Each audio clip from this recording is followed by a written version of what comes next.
MetaMask. Yeah, that's right. We've got a guide here, basically a step-by-step walkthrough. And our mission really is just to make sure you feel confident understanding every stage. Moving these digital assets securely is key. It really Huh. is. And this guide, well, it helps demystify the process quite a bit. Managing NFTs shouldn't feel like rocket science. Okay, so let's kick off with step one. The guide says head over to the Apertum Explorer. That's explorer.apertum.io. Mm-hmm. That's your window onto the blockchain. And first thing you do there is find the search bar and put your own wallet address in. Seems simple enough. Right? That's how you pull up your specific account activity, see what you've got linked to that address. Then you need to find the tokens section. Might have to look around a bit on these Explorer pages sometimes. True, but once you're in tokens, you're looking specifically for the NFT tab. Click on that. And then you should spot the MineBots collection. There'll be something like a view collection button. Yeah. Exactly. It filters out everything else, so you're just looking at your MineBots, keeps things tidy. Okay, good. So we're looking at our MineBot. Now the guide stresses noting down two bits of info, the NFT contract address and the unique token ID. Yeah, those are crucial. You'll usually find them right there in the details when you view the NFT in the collection. So the contract address is for like all the MineBots. That's like the main apartment building address, yeah. And the token ID is your specific apartment number. Precisely. You need both to pinpoint the exact NFT you want to move. Got it. So jot those down carefully. Okay, next, MetaMask. Open your wallet. And this is super important, double check. You're actually on the Apertum network inside MetaMask. Right, you don't want to send it off into the wrong blockchain ether, so to speak. That's a common mistake, actually. Selecting the right network is vital. Avoids a lot of headaches. Okay, network confirmed. Now, this next part, the guide mentions importing, but it's actually something the recipient needs to do first in their wallet, right? To prepare for it. That's a good clarification, yes.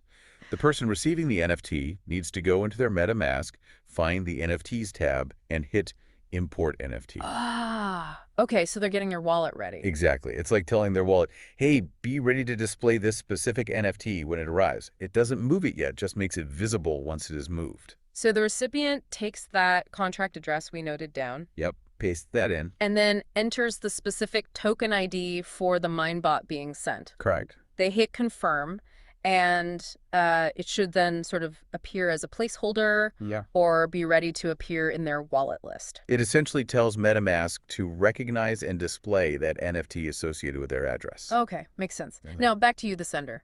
You're in your MetaMask. Still on the Apertum network. Still on Apertum. Go to your NFTs tab, find that specific MineBot you want to send. Click on it. And you should see a send option. Click that.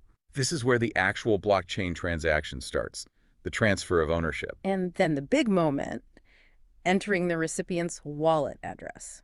The guide says confirm, but we should add, check, double check, triple check that address. Absolutely critical. One wrong character, and your NFT could be gone for good. Seriously, take that extra second. MetaMask usually shows you a confirmation screen. Use it. Good advice. So you've checked the address, you hit confirm, pay any small gas fee if needed. The transaction fee? And then we wait a little for the blockchain confirmation. Usually pretty quick on Apertum, but yeah, give it a moment. Then verification. Right. How do we verify? The recipient should now see the MineBot properly in their MetaMask NFT tab. Not just imported, but owned. Okay. And both of you can also just paste the recipient's address back into explorer.apertum.io. Ah, and check their token list there. Exactly. The blockchain doesn't lie. You'll see the MineBot listed under their address. The guide also notes any claiming, like for rewards or something, that now happens from the new wallet. Makes sense. Ownership has fully transferred. Completely. So that's really it. Broken down, it doesn't seem quite so daunting. Find it, note details, prep the recipient wallet, send carefully, verify. Pretty much. The key is just being methodical and, like you said, super careful with those addresses. What stands out to me, though, is what this enables, this direct P2P transfer. It really highlights the whole point of self-custody with NFTs and crypto, doesn't it? It absolutely does. You're not asking a central company for permission to move your digital item. You just do it. Yeah. It's that direct control. Yeah, it empowers you as the owner in a way that's quite different from, traditional digital items locked in specific platforms. Exactly. Understanding this process isn't just technical. It's understanding a bit more about the potential of these decentralized systems. True digital ownership. Definitely gives you something to think about, the freedom and responsibility that comes with managing your own assets directly on chain. Well, thanks for walking through this with us. My pleasure. Hopefully that helps folks out there move their mind bots with confidence.